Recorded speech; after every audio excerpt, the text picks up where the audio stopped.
Estamos en Brasilia, parte de la misión, y este mediodía volviendo a San Paulo, donde vamos a presentar nuestro informe ante el Superior Tribunal Electoral de San Paulo.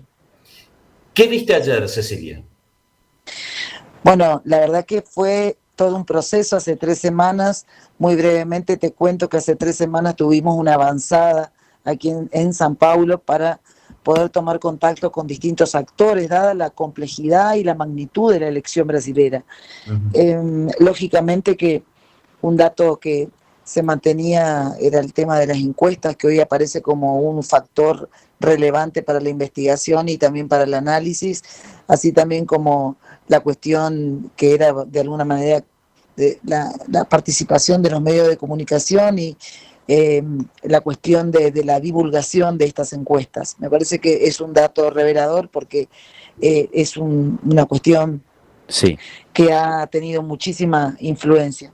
Nosotros también en las reuniones previas que teníamos con actores de la sociedad civil, con los partidos políticos y los candidatos, advertíamos una gran preocupación, como que venía una elección que iba a estar teñida de violencia, teñida de cuestiones que no sucedieron, y eso pongo como un primer análisis o una primera reflexión.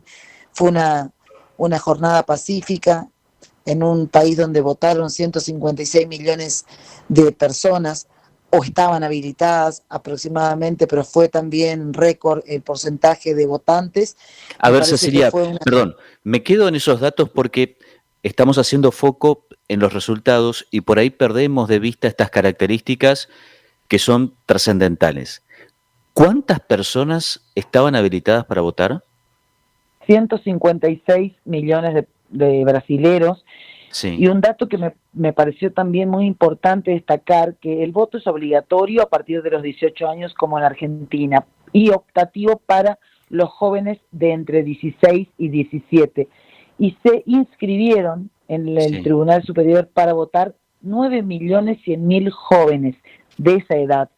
Así que fue también un dato muy, muy significativo. Un dato que también se tenía dentro de las encuestas como que era un voto bolsonarista. Sí. Pero bueno, eso será un análisis que vendrá ahora. Yo también destaco el tema de, lógicamente, Lula ganó en primera vuelta.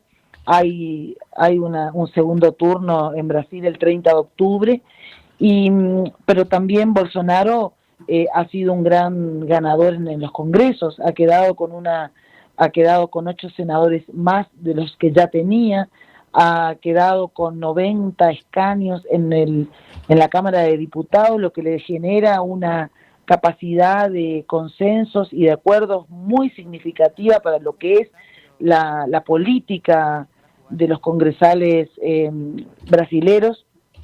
11 estados han logrado gobernadores bolsonaristas del Partido Republicano, del Partido Liberal, perdón. Sí. Lula ha logrado 3 gobernadores, el resto está para definirse entre otras coaliciones.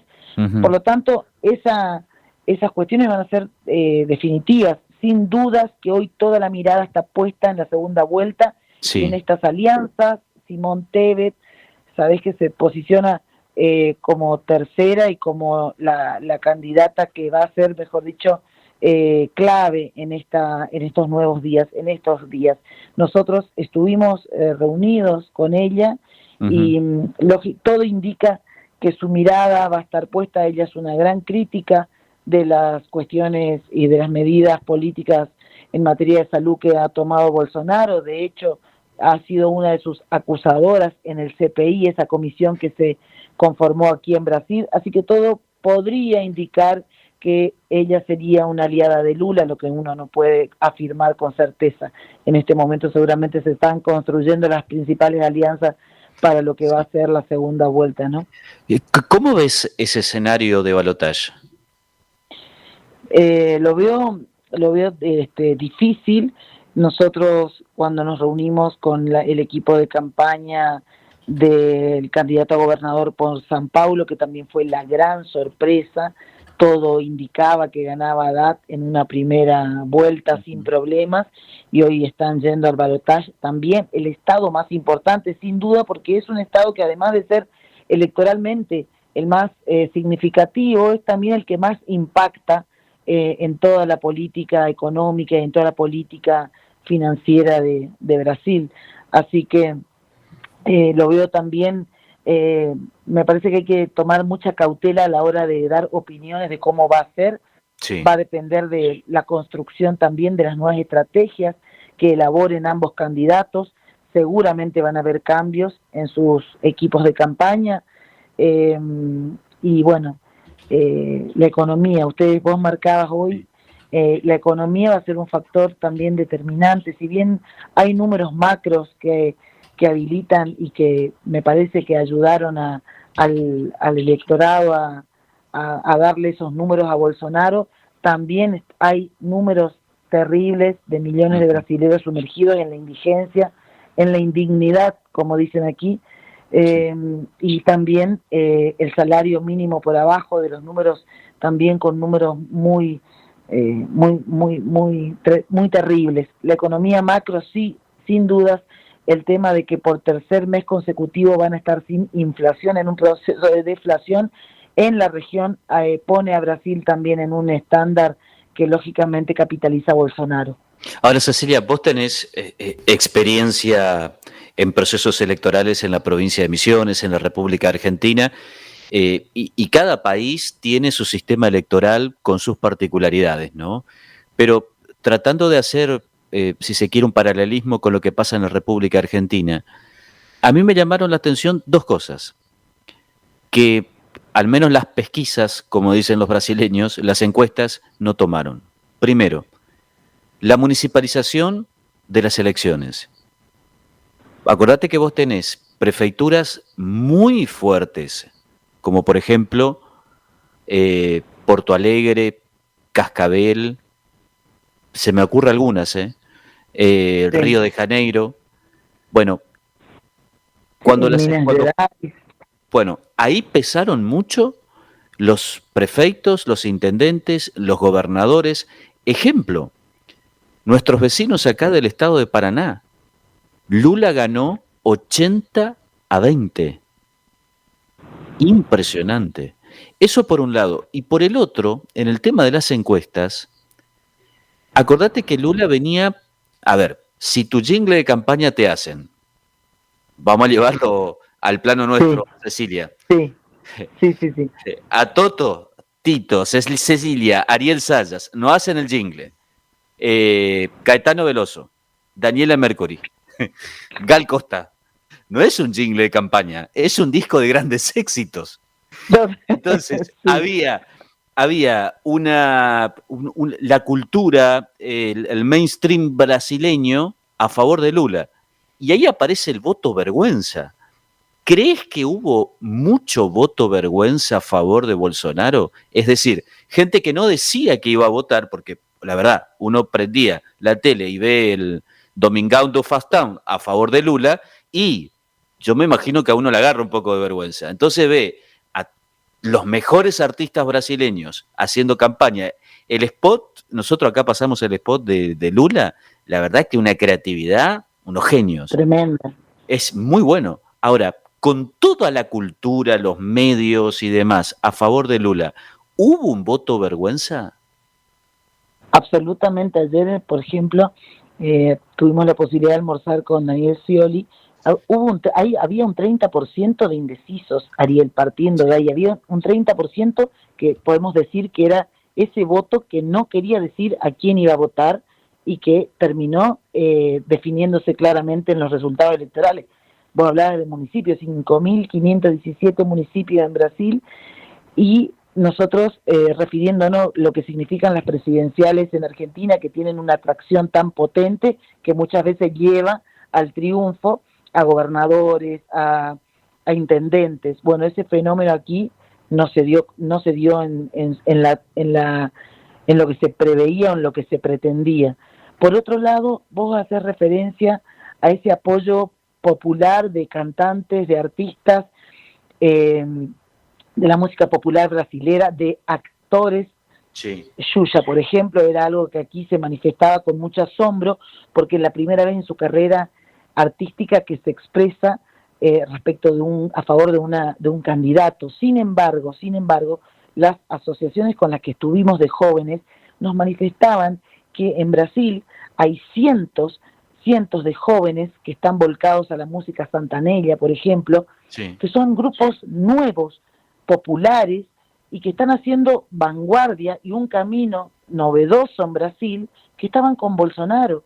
Sin embargo, eso no aparecía, eso no estaba revelado ni en las noticias, ni en nada, y sin embargo, grupos también que acompañan movimientos evangélicos muy poderosos, que están vinculados también a estos grupos de música popular, que, como te digo, lidera una nueva juventud en Brasil, que por ahí no estaba en los datos que analizábamos todos, ¿no? Periodistas, actores políticos, nosotros desde el observatorio también tenemos hoy como un semáforo que nos indica que hay cuestiones que no vimos, que no estuvo en nuestro radar como para poder percibir que podía haber también algunos otros datos que iban a hacer surgir este resultado. ¿Qué es lo que más te sorprendió? Y bueno, en realidad lo que me sorprendió, en el equipo nuestro de trabajo estamos todas las fuerzas políticas con todas las ideologías del Mercosur, así que los análisis eran bastante objetivos, teníamos compañeros que eran muy claros en prever que había segunda vuelta. Lógicamente te das cuenta que la campaña de Lula era apuntar al primer turno como una estrategia de campaña, la retórica estaba dirigida a eso, y lógicamente, como vos me decís, con una campaña de comunicación y de marketing espectacular, como saben hacerlo los brasileros. Exacto. Y a ver, pero vos estuviste con Scioli. Estoy tratando de entender el contexto desde la mirada argentina. Sé que es difícil. Nosotros tuvimos en el 2015 un triunfo de Scioli en primera vuelta. Exacto. ¿Te acordás? Bueno, después viene esa ola increíble amarilla que fue Macri con el Sí se puede. ¿Crees que estos 4 puntos de diferencia de Lula hacia Bolsonaro son parecidos a los de Scioli con Macri en el 2015 o hay otros componentes? No son parecidos, primero porque eran 600.000 votos de diferencia, ¿te acordás, Ariel? Sí. Lo que diferenció a Scioli en la segunda vuelta de Macri. Acá, yo creo que hay una diferencia de 6 millones de votos, son muchos puntos, y también creo que está en condiciones Lula, el PT, de construir alianzas importantes con otras fuerzas políticas. Creo que no está decidido. Yo creo que Lula puede ganar en segunda vuelta. Puede ocurrir también otra cosa, pero mi sensación, por lo que hablamos con otros partidos, que quedaron muy golpeados y lastimados con decisiones políticas de Bolsonaro, y lógicamente eso está para definirse en estos días. Por lo tanto, no es el mismo escenario, y yo por ahí también no me quiero...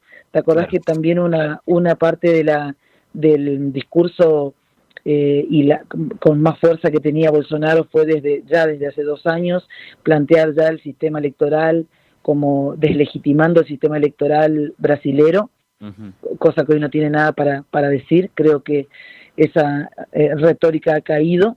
Yo quiero destacar que en América Latina hemos presenciado en otros países, Ariel, yo anhelo profundamente que Argentina, que Misiones podamos ir al voto electrónico. Es un voto que tiene que ver, que es un sistema espectacular.